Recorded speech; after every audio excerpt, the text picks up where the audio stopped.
Laptop buying guide की पूरी video का एक पार्ट है। अगर आप पूरी सीरीज देखना चाहते हो लैपटॉप बाइंग गाइड 2016 की, तो डिस्क्रिप्शन में उसकी प्लेलिस्ट की पूरी लिंक अवेलेबल है, तो और भी वीडियोस चेक करना ना भूलेगा इस सीरीज का। तो आपको प्रोसेसर में ये ध्यान रखना है कि आप सबसे लेटेस्ट प्रोसेसर है, यानी कि आपके बजट के मुताबिक। जैसे कि मैंने बताया कि 30 to 40 में आपको मिलेगा Core i3, 40 to 50 में आपको मिलेगा Core i5 और 60 अप में आपको Core i7 मिल जाएगा। और उसके साथ सबसे लेटेस्ट जनरेशन आप प्रोसेसर की ले, क्योंकि उसमें पावर कंजप्शन कम रहता है और आपको एफिशिएंसी भी अच्छी मिलती है बैटरी की। और उसके साथ रैम का भी कॉम्बिनेशन अच्छा होना चाहिए, यानी कि 4GB तो कम से कम आपकी रैम होनी चाहिए, ऐसा मैं सोचता हूँ, अगर आप अच्छी खासी वेब ब्राउजिंग भी करना चाहते हैं फिर भी। और उसके बाद आपको ध्यान रखना है ग्राफिक कार्ड। वैसे 30,000 के अंडर आपको ग्राफिक कार्ड कंसीडर नहीं कर सकते हैं, मगर आपका बजट 35,000 के उतना से ज्यादा होता है तो आप एक ग्राफिक कार्ड अपने लैपटॉप में जरूर हो, वो ध्यान रखिए।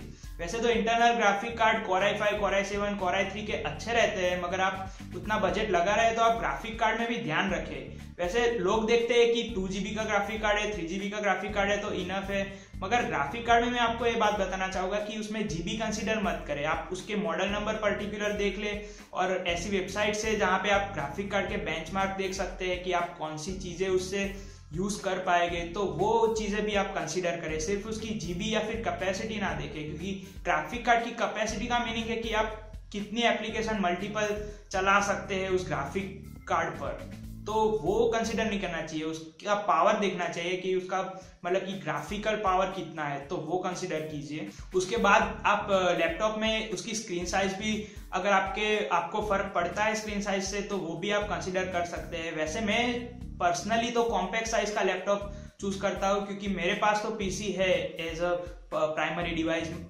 तो मैं लैपटॉप तो हमेशा पोर्टेबिलिटी के यूज करता हूँ कि कहीं पे जाके मुझे वर्क करना है या फिर कॉलेज में नोट्स और उस वगैरह के लिए अच्छा छोटा सा लैपटॉप हो तो अच्छा काम रहेगा। अगर आप primary device as a laptop use करना चाहते हैं तो आप अपनी स्क्रीन साइज बड़ी भी चूज कर सकते हैं, आप उसमें मूवीज और वेब ब्राउजिंग अच्छी तरह से कर सके, तो वो भी एक पहलू है, आप देख सकते हैं उसमें। उसके बाद बैटरी, तो बैटरी के लिए पर्टिकुलर उसमें आप जैसे कि आप स्मार्टफोन में देखते हैं कि 2000, 4000 मिली एम्प आवर, ऐसे इसमें भी होती है कि वॉट के पर आता है, मगर आप उस तरह से कंसीडर नहीं कर सकते, क्योंकि इसमें लैपटॉप में प्रोसेसर की सीरीज, ग्राफिक कार्ड का कॉम्बिनेशन, मदरबोर्ड कितनी पावर खाती है वो आप उस तरह से नहीं समझ सकते। तो उसमें मैं सोचूंगा कि आप जो लैपटॉप का मॉडल कंसीडर कर रहे हैं उसको नेट पे सर्च कर लीजिए कि आप की बैटरी इसकी, यानी कि आप पर्टिकुलर लैपटॉप खरीदे उसकी बैटरी कितनी चलती है, लोगों के रिव्यूज देख लीजिए।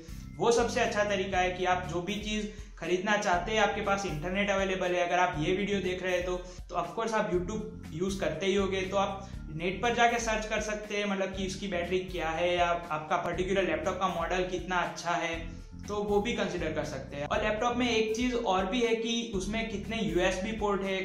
मेरे दोस्त ने एक लैपटॉप लिया है नया, मगर उसमें सिर्फ 2 ही यूएसबी पोर्ट है, एक में वो माउस लगाते हैं, दूसरे में एक पेन ड्राइव लगी रहती है, तो अगर उसको दूसरी एसेसरी एक्सेस करनी है तो वो नहीं कर पाता। तो मैं चाहूंगा कि कम से कम 3 पोर्ट तो होने चाहिए, और प्लस उसमें यूएसबी 3.0 लेटेस्ट जो अवेलेबल है वो भी होने चाहिए पोर्ट।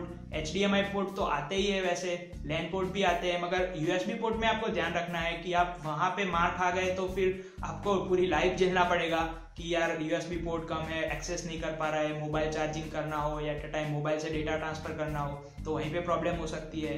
और USB 3.0 रहेगा तो आपका डेटा और आपका काम फटाफट से निपट जाएगा, तो वो भी है। और आप एक लैपटॉप ले रहे हैं तो आपको उसका मतलब कि लैपटॉप ऐसी चीज है कि उसे आप बैग में डाल के कहीं भी ले जा सकते हैं, कॉलेज ले जा सकते हैं, रोज दोस्त के घर पे आप ले जा सकते हैं, तो उसका वेट कंसीडर करना ना भूले कि कई बार लैपटॉप होते हैं Core i7, Core i5 के इतने मतलब कि हैवी और बल्कि होते हैं कि इतना वजन होता है उसका, तो आप पहले चेक करें कि उसका वेट कम है कि नहीं। ऐसा नहीं है कि Core i7 बड़ा प्रोसेसर ले रहे हैं तो उसका वेट ज्यादा ही होगा। काफी लाइट वेटेड लैपटॉप्स अवेलेबल है। अगर आप एप्पल के लैपटॉप्स ले रहे हैं तो उसका वेट आप चेक कीजिए, वो बहुत ही मतलब कि लाइट वेट होते हैं, तो पोर्टेबिलिटी के लिए वो भी एक पहलू है कंसिडर करने का लैपटॉप में। और लैपटॉप में एक बात और भी है कि आप ट्रैक पैड जो ले रहे हैं, यानी कि ट्रैक पैड यानी कि आप लैपटॉप में इनबिल्ट माउस तो आएगा नहीं अलग से, तो आपको ट्रैक पैड यूज करना पड़ेगा जो लैपटॉप का माउस रहता है।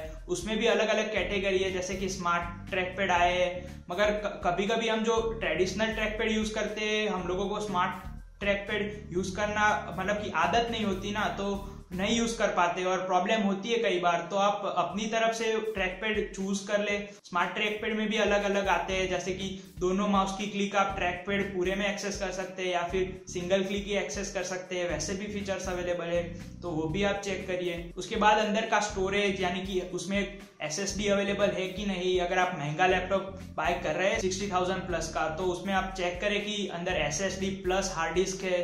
अगर अकेली हार्ड डिस्क होगी तो आप इंटेंस काम करना चाहते हैं तो वो थोड़ा स्लो हो जाएगा, क्योंकि SSD एक ऐसी चीज है कि आप अपनी सिस्टम जिसमें इंस्टॉल करते हैं, अपने एसेंशियल सॉफ्टवेयर उसमें इंस्टॉल करते हैं, तो उसमें से जो परफॉर्मेंस मिलता है वो आपको टॉप नॉच मिलता है, बहुत अच्छा मिलता है, फास्ट मिलता है, बूटिंग टाइम भी बहुत अच्छी रहती है। तो आप एक SSD भी कंसीडर करें अगर आपका बजट हाई है और आप अल्टीमेट पैसे उसमें खर्च करना चाहते हैं। तो अगर आप 30,000 से ऊपर का लैपटॉप ले रहे हैं या उसके आसपास, तो 1 TB हार्ड डिस्क उसमें होनी चाहिए, 1 TB की, तो वो भी बात ध्यान रखिए। तो बस आपको ये बातें ध्यान रखनी है एक लैपटॉप खरीदने में। तो आशा रखता हूँ कि आप अपने दोस्तों को या फिर अपने रिलेटिव्स को अब एक अच्छा लैपटॉप सजेस्ट कर पाए। अगर आपको ये वीडियो पसंद आए तो इस वीडियो के नीचे लेफ्ट साइड पे जो थम्स अप का बटन है वो दबाना मत भूलिएगा और चैनल को भी सब्सक्राइब जरूर कीजिएगा। और मैं अंकुर सथवार आपको मिलता हूँ अगले एक्साइटिंग टेक वीडियो में। आपका दिन शुभ रहे।